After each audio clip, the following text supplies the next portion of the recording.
নমস্কার সবাইকে। কেরালা ট্রিপের পার্ট 2 ভিডিওতে আপনাদের সকলকে স্বাগত। এইটা হচ্ছে আমাদের এয়ারবিএনবির একদম ভোরের দৃশ্য। খুব সুন্দর নিঝুম জায়গা অবস্থিত কুন্নামপাট্টেতে। এটা কোটাপেটাতে।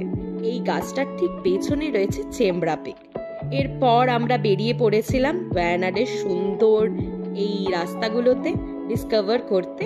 আর খুব ভাল লাগছিল আমাদের এত সবুজে, কারণ তার আগের দিনই বৃষ্টি হয়ে গেছে। এরপর আমরা ব্রেকফাস্টটা সেরে নিয়েছিলাম এই ওয়ান্টন নামক একটা ছোট্ট ক্যাফেতে, ডোসা আর ফিল্টার কফি দিয়ে।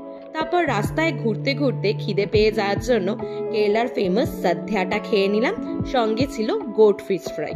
এটা একদম লোকালে খেয়েছিলাম, খুব সুস্বাদু। আপনারা কিন্তু অবশ্যই ট্রাই করবেন কেরালা সাদ্যা কেরালা গেলে। এরপর কেরালাটা এক্সপ্লোর করলাম, মানে ওয়ায়ানাডটা। সঙ্গে সুন্দর কফি এবং টি স্টে, বোথ একই জায়গায়। এত সুন্দর জিনিস কি বলবো।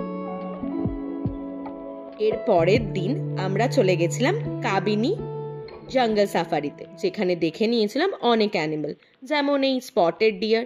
এটা তো দেখাই যায়, এরা একদমই মানুষ দেখলে ভয় পায় না, একদম ইউজ টু হয়ে গেছে।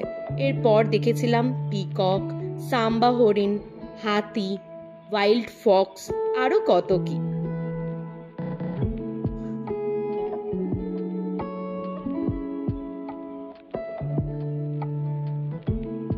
হাতি কিন্তু আমরা সাফারিতেও স্পট করেছিলাম, কিন্তু এই পিকচারটা আমরা রোড থেকে তুলেছি। এই অপরূপ সুন্দর কাবিনি ফরেস্টটা এত সুন্দর লাগছিল সানরাইজের সঙ্গে, একটু আপনারাও দেখে নিন। এরপর আমরা ব্যাক করছিলাম ব্যাঙ্গালোরের উদ্দেশ্যে। স্পট নিয়েছিলাম হনুমান্তাতে, যেটা মাইসোরে আছে। খেয়েছিলাম মাটন পোলাও, চিকেন পোলাও এবং চিকেন 65। তারপর ইভিনিং এ একটুখানি দাঁড়িয়েছিলাম ফিল্টার কফিতে, খেয়ে নিয়েছিলাম বিভিন্ন রকমের রিফ্রেশমেন্ট।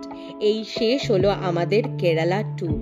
আপনারা অবশ্যই জানাতে ভুলবেন না আমাদের এই ট্যুরের ব্লগগুলো আপনাদের কেমন লাগলো, আর আমার চ্যানেলটাকে সাবস্ক্রাইব করতে ভুলবেন না। ধন্যবাদ সবাইকে, লাইক করে দেবেন ভালো লাগলে।